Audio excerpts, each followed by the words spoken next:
Dan pada saat waktu itu saya di PHK sama bos saya kan, saya benar-benar nangis sama Tuhan. Saya bilang, saya marah benar. Saya mengalami satu kecelakaan yang luar biasa. Posisi motor saya sedang dalam keadaan diam. Tiba-tiba motor sebelah kiri nyenggol saya. Dan badan saya tiba-tiba jatuh ke kanan. Dan pada saat jatuh ke kanan, itu truk molen lewat. Saya waktu itu marah sekali sama Tuhan. Saya marah banget, saya bilang sama Tuhan, Tuhan kenapa mesti saya? Tiba-tiba si saya pukul dada saya. Kencang sekali mengencang. Kamu kenapa pukul saya? Pada saat begitu langsung ditampar pipi saya sama dia. Saya tuh sudah jatuh, ketiban tangga, ketiban kaleng cat lagi saya bilang.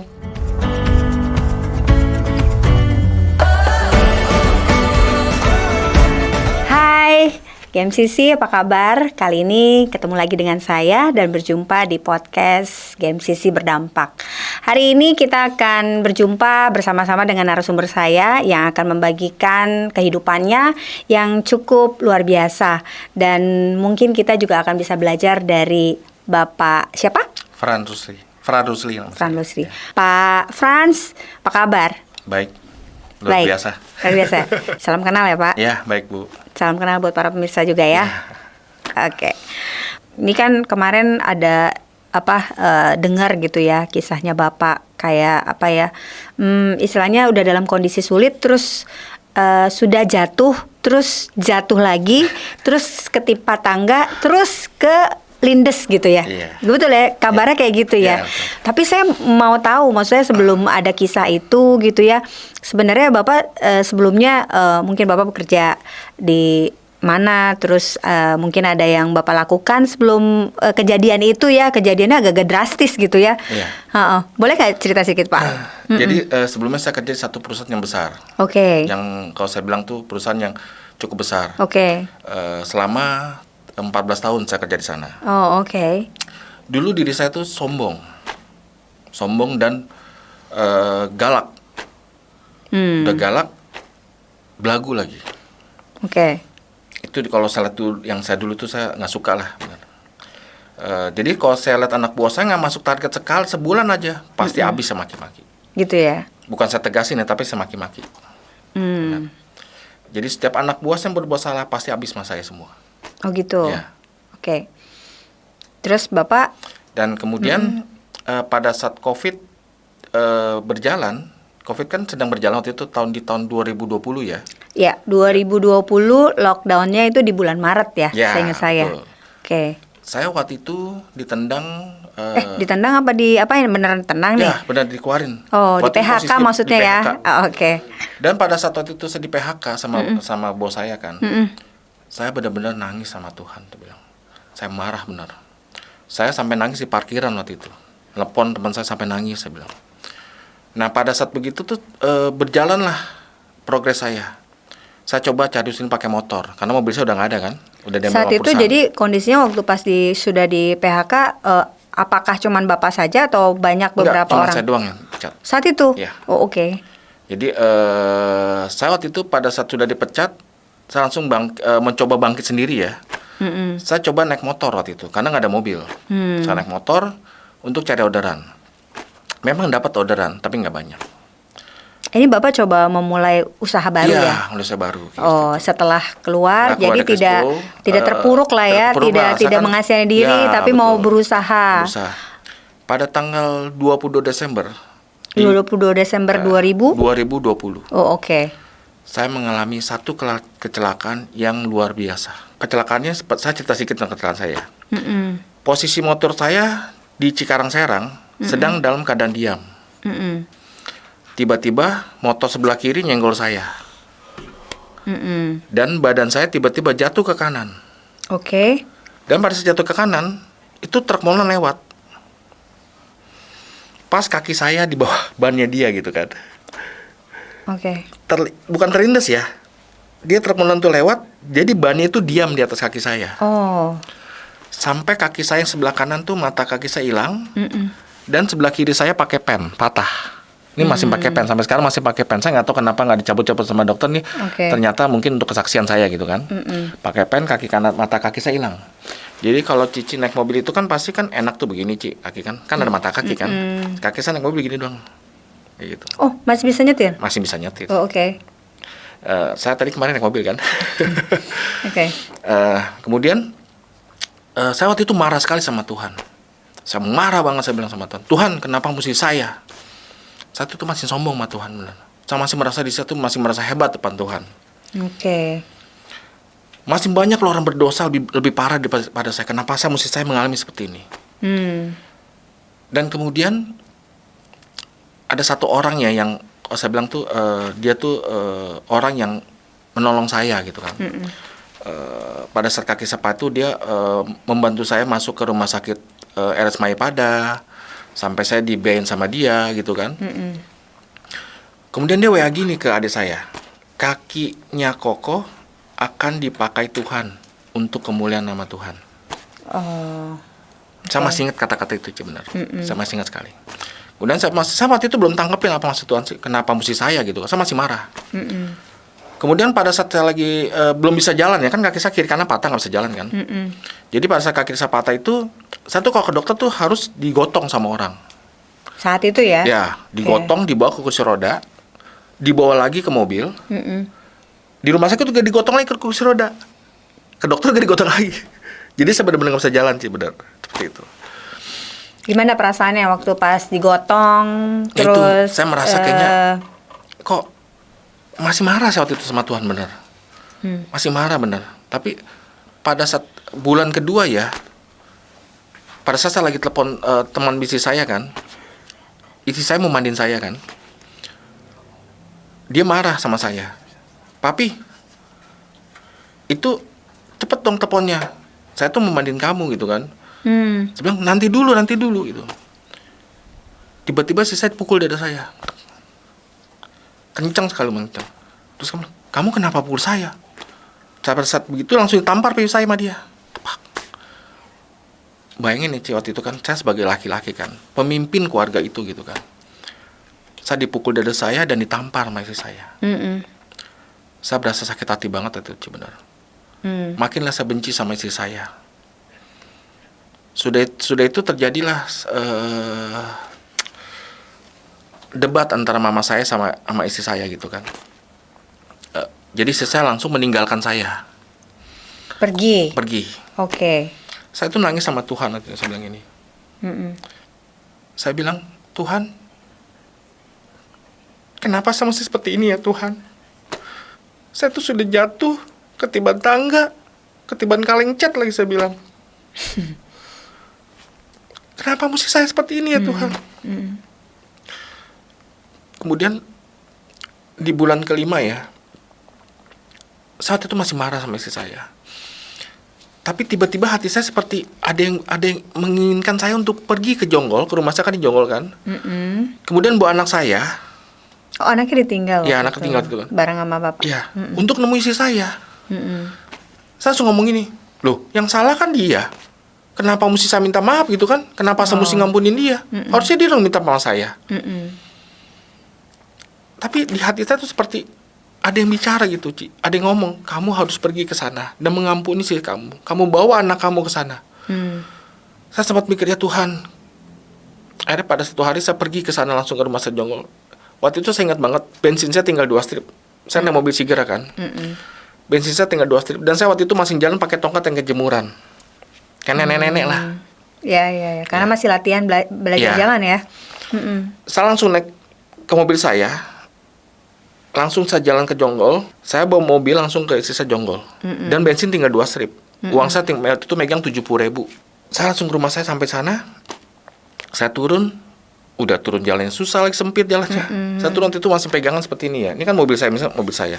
Saya pegang begini di samping. Jalan tuh kalau di samping bisa, Ci, begini, pelan-pelan tapi. Merambat ya? Merambat.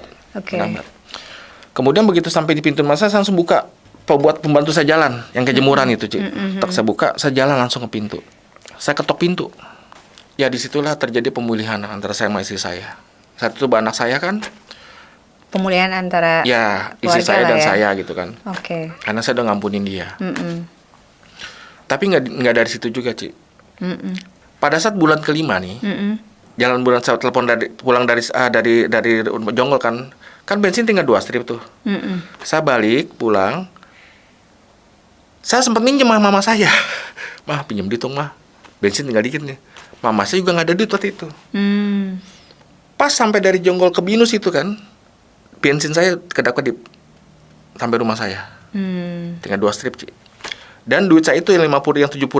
Yang pertama 50.000 untuk bayarin listrik yang di Jonggol itu, rumah si Jonggol. 20.000 kan saya anak saya pasti butuh makan dong.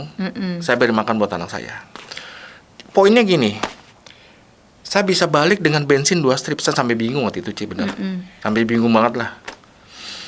Itu poinnya. Dan kemudian pada saat bulan ke-6, saya lagi tiduran rancangan ya. Saya coba mau cari orderan gimana caranya nih yang luar biasa banyak itu kan. Saya coba WA Ci ya waktu itu. Saya coba WA dia, saya coba tanya, Ci, aku boleh tahu gak Ci purchasing dengan siapa sih? Saya bilang gitu kan. Dan saya boleh tahu gak Ci untuk purchasing dengan siapa sih? Gitu.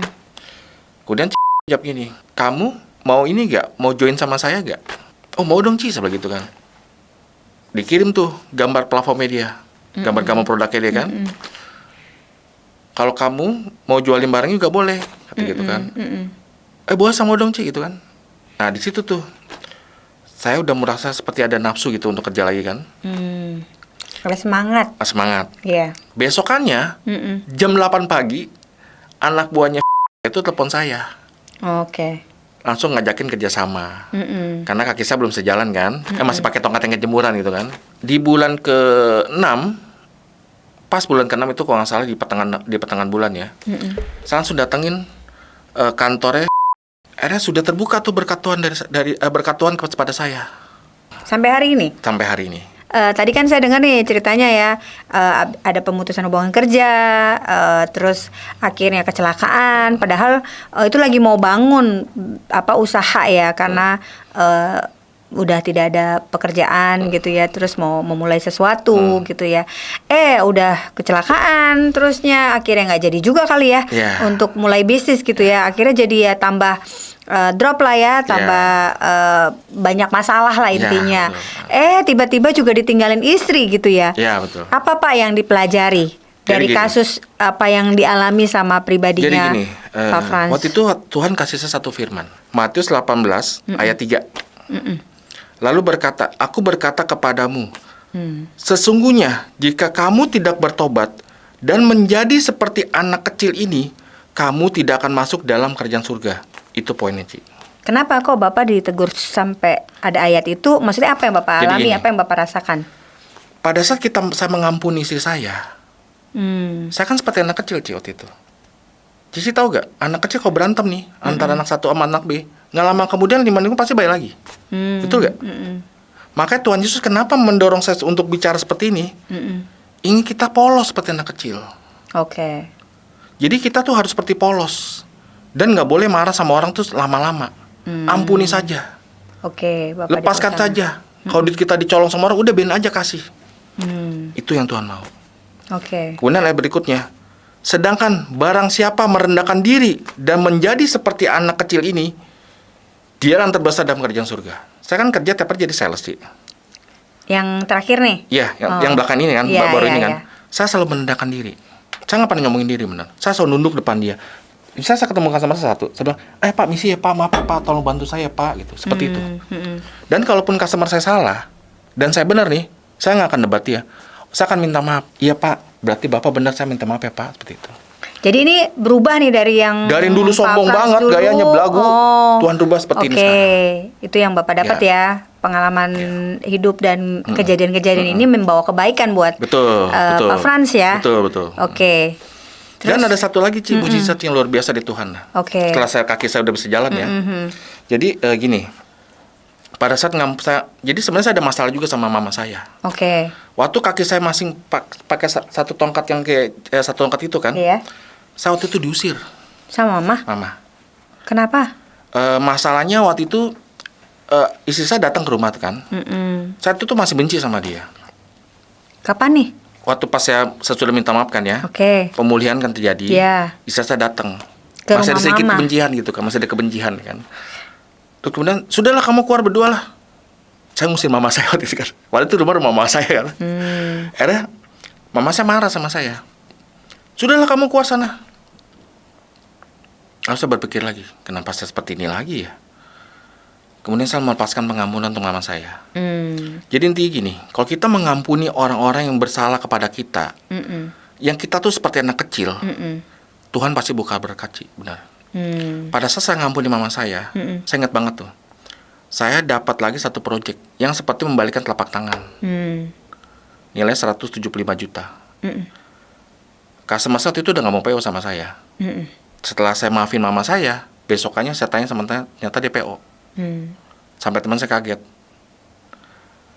Dan yang lebih lucu lagi gini, Ci, kan teman saya ada satu teman yang namanya satu alumni ya di SMP Strada gitu kan. Namanya sebutlah namanya Budi gitu kan, bukan saya sebut nama asli ya. Oke. Yang enak banget dia. Contoh Aja Budi.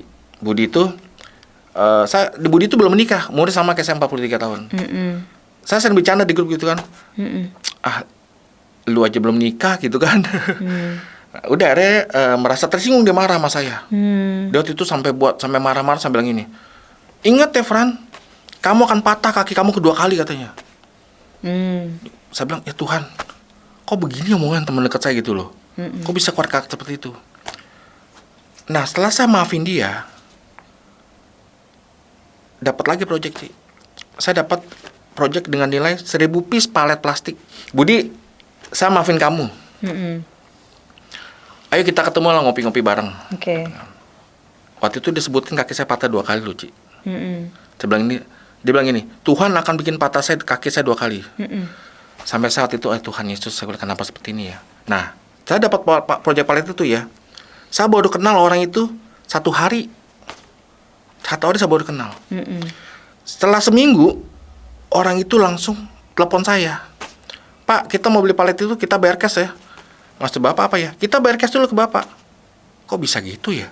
Ibu mau bayar cash dulu ke saya? Iya. Saya ada bukti chatnya nih di saya, di WA saya ada. Maksudnya Bapak jadi dari hikmat. Dia CBD, cash before delivery. Iya nggak, maksudnya hikmat dari Ya. dari Bapak memberikan maaf kepada Iya. teman. Iya. Terus Bapak jadi Tuhan buka dapat berkat lagi saya berkat. satu. Oke. Ada satu lagi, Ci, berkat lagi buat saya kan. Tapi ada kejadian lagi. Ada kejadian lagi sebelumnya oke. gitu kan. Kejadian waktu itu saya ingat banget ya. Waktu itu kan mama saya kan sakit tuh. Mama saya sakit, saya dulu orangnya cuek, banget. Mama sakit bodo amat itu kan. Oke. Pokoknya biarin aja mama sakit lah. Itu saya dulu kayak gitu. Pada saat mama saya sakit, saya antar dia ke rumah sakit Ciputra waktu itu. Saya antar rumah sakit Ciputra. Saya ingat banget tuh mama saya bawel banget di rumah sakit itu kan. Pagi-pagi jam 5 pagi bilang, Frans, mama mau bubur. Jam 5 pagi. Saya pergi cari bubur, belum ada yang buka. Sampai saya keluar ke daerah Ciputra tuh, dari Citra Garden kan, saya keluar jalan terus. Ketemulah satu tukang bubur. Jam 6 saya bawa buburnya, saya kasih mama saya. Saya tungguin mama saya terus di situ. Mama mau makan apa? Mama mau McD, saya beli McD. Terus mama mau makan apa lagi? Hati saya tuh seperti mengasihi mama saya gitu kan. Oke. Pada saat santri dia pulang, besokannya dapat lagi palet plastik. Itu dia kejadiannya. Jadi pokoknya ada pemulihan, ada kata maaf bagi orang-orang yang memang menyakiti kita, maka Tuhan buka berkat ya, gitu ya Pak ya. Oke, itu pengalaman dan hikmat yang memang dari setiap masalahnya Pak Frans, kayak gitu ya. Nah Pak, ini ceritanya kan ini ya apa? Jadi apa yang dialami sama Pak Frans nih dalam setiap kehidupan, artinya Tuhan punya maksud gitu ya, betul ya. Jadi apa yang secara keseluruhan Pak Frans mau kasih simpul dari apa yang sudah dialami sama Pak Frans kira-kira? Saya selama ini dulu benci banget orang nyakiti saya, tapi saya bersyukur saya disakiti. Siapa saja menyakiti saya akan mengampuni mereka. Dan saya akan jadi merendahkan diri.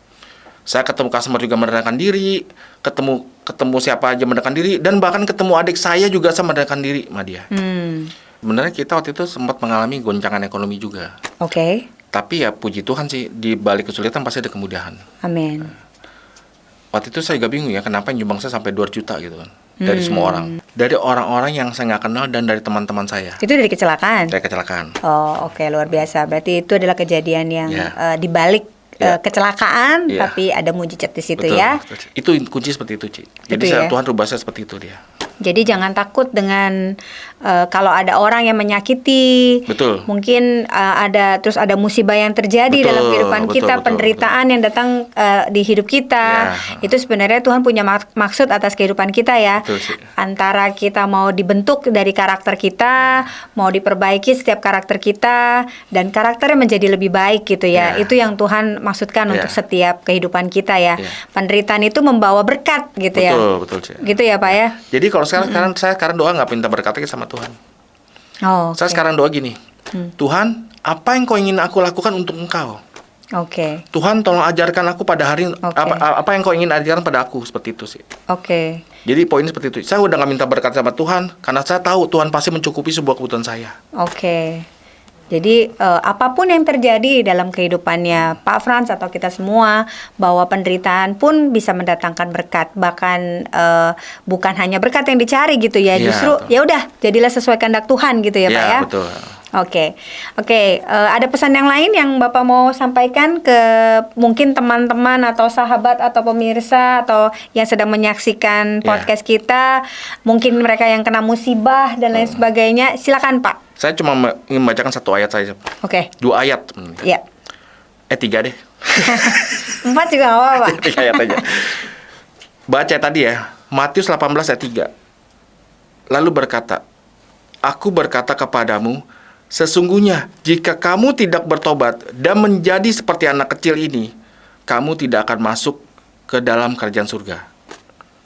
Sedangkan, ayat 4-nya, sedangkan barang siapa merendahkan diri dan menjadi seperti anak kecil ini, dialah yang terbesar dalam kerajaan surga.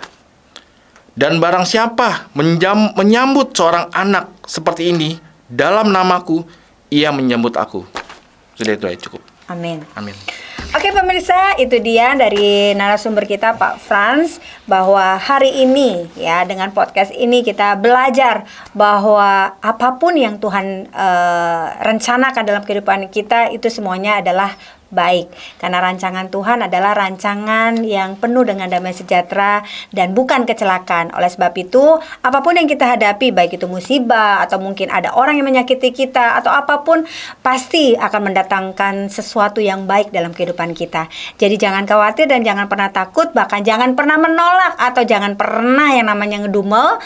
Terima saja dan kembalikan kepada diri kita apa yang Tuhan inginkan untuk kita lakukan dan perbaiki dalam kehidupan kita. Itu dia podcast kita hari ini di GMCC Berdampak. Sampai bertemu lagi di podcast yang mendatang. Tuhan Yesus memberkati.